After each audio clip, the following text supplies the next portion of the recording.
难。冰雕内的血经脉越多之修为，这冰清绝雕必会崩溃。鲜血配合生死之间，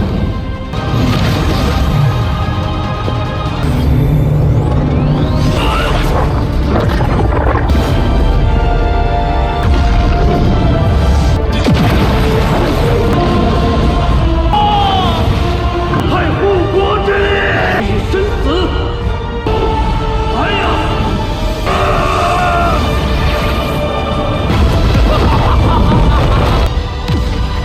这位前辈的魏红帝的身不由己，一道不过是结丹期，就是这里。显然对方已处于神识崩溃。 Halo kalian semua, selamat datang di channel Donghua Master. Bagaimana kabar kalian semua? Mimin harap kalian semua baik-baik saja. Dan pada video kali ini kita akan melanjutkan alur cerita dari serial Donghua Rinnegan Immortal episode ke-61. Dan sebelum kita masuk ke cerita terbaru, mari kita sedikit mengingat cerita sebelumnya. Yang dimana pada cerita sebelumnya peperangan antara negeri salju dan juga 4 aliansi sekte tetap berlanjut dengan kemunculan dari Red Butterfly yang asli. Singkatnya, dalam pertarungan itu, Red Butterfly juga mendapatkan bantuan dari negeri Vermilion, yaitu negeri Suzaku yang diwakilkan oleh seseorang bernama Penetua Ozzy, yang dengan kekuatan Penetua Ozzy tak disangka ia mampu mengalahkan Zawutai dan juga Naga Changlong, membuat kekuatan tempur dari 4 aliansi turun dengan drastis, dan peperangan itu pun singkatnya dimenangkan oleh negeri salju dan 4 aliansi pergi meninggalkan wilayah mereka. Tentu saja Walin ia tidak ingin ikut campur dalam masalah ini, tetapi Walin mengambil kesempatan ini untuk mendapatkan tungku hujan dari Penetua Zawutai. Singkatnya, Zawutai menyerahkan tungku hujan itu kepada Walin, dan setelah 5 tahun berlalu, negeri dari 4 aliansi kini telah berubah menjadi negeri salju, dan itu merupakan inti cerita pada cerita sebelumnya. Kalau gitu pun sekarang langsung saja kita masuk ke bagian cerita terbaru. Cerita ini berlanjut dengan diperlihatkan Walin yang masih menelusuri kota dari negeri salju. Yang di sana Walin melihat para warga yang ditutupi oleh aura kematian, tetapi di sini Walin entah mengapa merasa biasa-biasa saja. Mengapa dirinya tidak seperti manusia yang memiliki perasaan dari hati nurani. Walin tetap melanjutkan perjalanan menelusuri kota lainnya pada setiap negeri salju. Yang di sini Walin masih belum bisa menemukan markas utama dari negeri salju, tetapi Walin mengetahui kalau setiap kota ternyata memiliki pemimpin mereka masing-masing, seperti wali kota yang dipimpin oleh para bawahan dari negeri salju, yang di sini mereka memiliki kekuatan yang kuat. Dan juga Walin bisa melihat kalau kehidupan di kota ini tampak begitu kejam karena manusia biasa yang tidak memiliki kultivasi, maka mereka akan dijadikan budak untuk membuat patung-patung es dengan jumlah yang banyak agar mereka bisa mendapatkan upah untuk makanan mereka sehari-hari. Dan jika mereka tidak melakukan hal itu, maka mereka akan mendapatkan hukuman.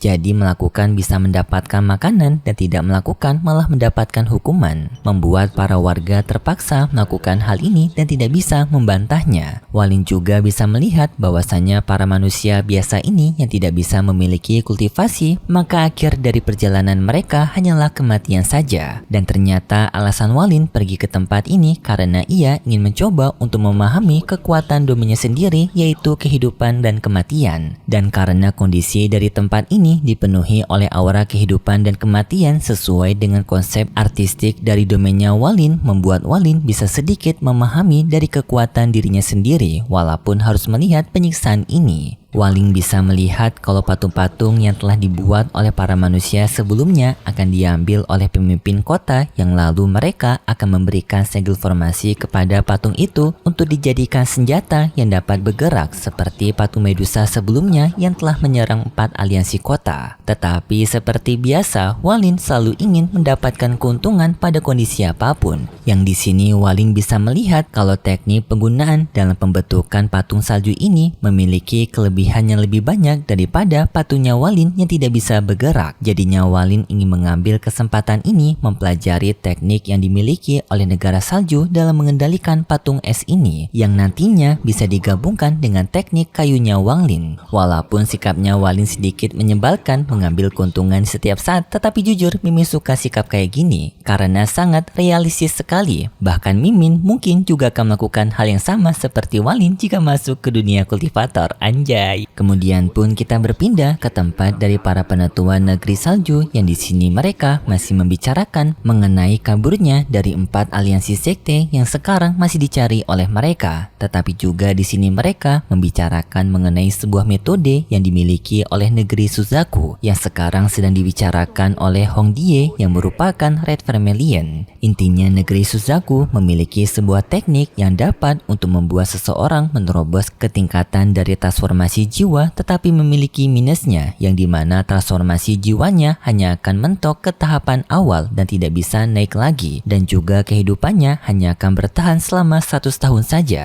Hal ini menjadi sedikit perdebatan dari para penetua negeri salju karena menganggap keuntungan ini tidak terlalu istimewa, tetapi di sini mereka tetap akan menerima penawaran ini karena mereka menganggap 100 tahun waktu yang cukup pas bagi mereka untuk membangkitkan negeri salju mereka kembali. Setelah itu pun kita diperlihatkan dengan Walin yang sekarang telah memakai pakaian barunya cuy. Yang pakaian kayak gini tuh emang keren cuy. Rambutnya Walin tuh emang cocoknya dibuka kayak gini, gak diikat. Dan sekarang tujuan Walin dengan memakai pakaian baru ini, Walin mencoba untuk menyelinap masuk ke negeri salju dengan pergi ke sebuah menara pemimpin. Yang di sana juga terlihat para warga yang telah mengumpulkan patung salju mereka. Yang singkatnya Walin telah mengetahui letak pemimpin dari menara yang berada di lantai 11. Walin pun dengan segera pergi ke menara tersebut, yang di sana Walin bertemu dengan seorang kultivator yang sedang berkultivasi bernama Sun Shoyi. Sun Shoyi sangat kaget melihat adanya seseorang yang telah memasuki ruangannya, tetapi Walin merespon kalau ia akan meminjam identitas dari Sun Shoyi. Setelah mengambil identitas dari Sun Shoyi, Walin pun menyamar menjadi Sun Shoyi dan keluar dari menara bertemu dengan 2 murid dari Sun Shoyi. Adanya murid perempuan dan juga murid laki-laki, yang di sini Walin bisa melihat ingatan dari Sun Shoyi juga. Walin bisa mengetahui kalau murid perempuan ini merupakan mainannya Sun Shoyi, alias Sun Shoyi telah memanfaatkan identitasnya sebagai guru untuk kesenangannya sendiri. Dan karena di sini Walin telah memiliki ingatan dari Sun Shoyi, maka penyamaran Walin menjadi sangat sempurna. Kedua murid ini tidak mengetahui kalau guru mereka adalah dirinya. Walin pun bertanya kepada muridnya apakah adanya patung embrio baru yang telah dikumpulkan oleh para warga. Mereka menjawab kalau ada 2 patung yang telah didapatkan. Walin pun menyuruh kepada muridnya untuk mengeluarkan patung itu dan menyuruh kepada muridnya untuk melakukan metode pembuatan boneka.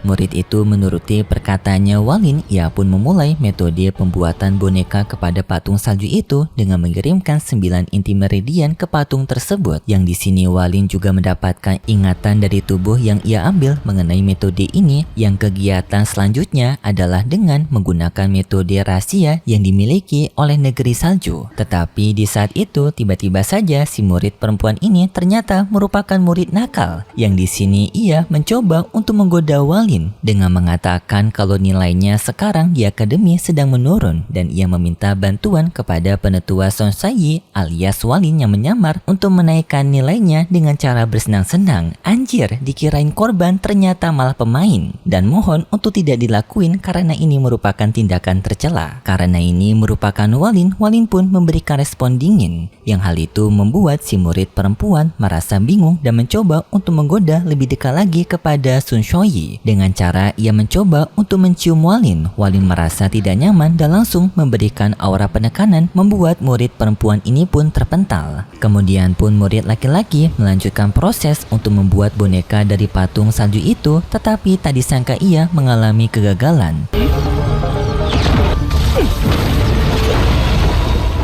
Namun dari kegagalan murid laki-laki itu, ternyata Walin bisa sedikit mempelajari mengenai sistem dari pembuatan segel penggerakan patung ini. Namun tidak lama kemudian, murid pertama dari penetua Sun Shoyi telah datang untuk memberikan kabar kepada sang guru, yaitu Sun Shoyi alias walinya menyamar, mengatakan kalau dirinya telah mengetahui markas dari 4 aliansi yang sekarang telah mengungsi. Ia pun bertanya apakah mereka harus memberikan informasi ini kepada negeri salju. Tetapi wali menolak hal tersebut dengan meminta kepada murid pertamanya untuk mengantarkan dirinya ke tempat persembunyian itu.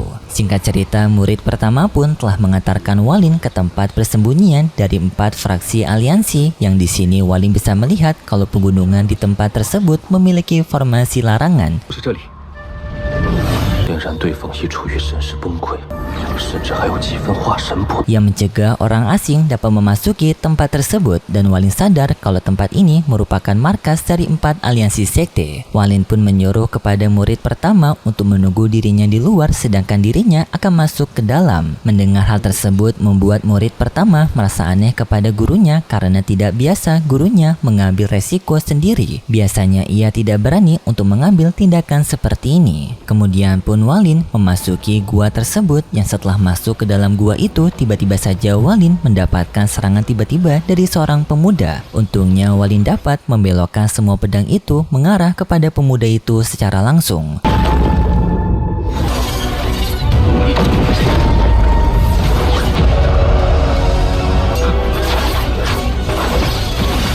Pemuda ini bernama Chen Huang, yang di sini Chen Huang meminta maaf kepada Walin dan memohon ampun kepada Walin untuk tidak membunuh mereka berdua. Dan bahkan di sini Chen Huang sangat setia kepada gurunya, yang di sini ia menyuruh kepada Walin jika Walin tidak bisa mengampuni nyawa mereka berdua, maka Walin bisa menghabisi dirinya sendiri, yaitu Chen Huan. Walin pun bertanya kepada Chen Huan, kenapa kau ingin mengorbankan dirimu sendiri demi gurumu? Chen Huan menjawab kalau gurunya sekarang sudah berada di masa tuanya, dan sekarang ia berada di kondisi lemah, dan Chen Huang tidak tega untuk melihat gurunya tewas secara mengenaskan. Tetapi sang guru tiba-tiba saja memberitahu kepada Chen Huan kalau pria yang berada di hadapan mereka ini bukan berasal dari negeri salju. Chen Huan yang mendengar itu pun sangat kaget karena ternyata gurunya telah tersadarkan diri setelah sekian lama berdiam diri. Lalu pun sang guru bertanya kepada Walin apa tujuan Walin datang ke tempat mereka. Walin memberitahu kalau sekarang negeri salju telah mengetahui tempat persembunyian mereka, dan Walin meminta kepada mereka berdua untuk segera pergi meninggalkan tempat ini. Tetapi sang guru ternyata tidak ingin pergi meninggalkan gua ini, yang di sini sang guru justru menyuruh kepada Chen Hua untuk pergi sendiri. Dirinya tetap akan tinggal di gua ini karena gua ini tempat ia lahir dan juga tempat ia meninggal. Walin juga bisa melihat kalau aura kematian dari gurunya ini memang memiliki aura yang sangat pekat, alias kematiannya sudah sangat dekat. Walin pun mencoba berbuat baik dengan memberikan obat penyembuhan kepada penetua itu, dan penetua itu pun berterima kasih kepada Walin dengan juga memberikan harta kepada Walin berupa senjata kipas. Yang di sini Walin melihat senjata kipas itu sangat kaget karena senjata kipas ini merupakan senjata dari Hong Die, yang dimana Hong Die ini merupakan orang kembarannya Red Butterfly. Walin berterima kasih atas pemberiannya, dan juga di sana Chen Huang mendapatkan hadiah dari gurunya berupa batu giok. Dan setelah itu pun sang guru membawa paksa keluar Wang Lin dan juga Chen Huan dari gua tersebut. Dan setelah itu sang guru mengeluarkan energi ledakan yang sangat dahsyat menghancurkan gunung tersebut, yang lalu ia bersama naganya mencoba untuk menghancurkan negeri salju sebagai bentuk penyerangan terakhirnya kepada negeri salju. 派护国之力，以身子！哎呀！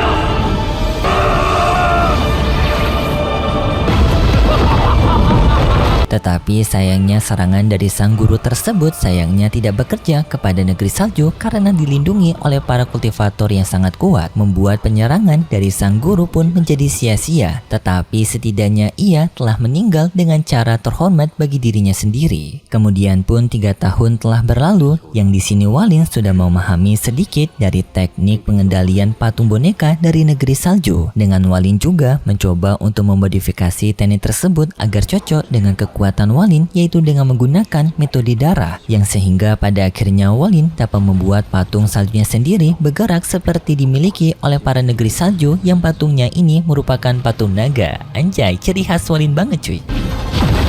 这病情决定，必会崩溃，鲜血配合生死之间。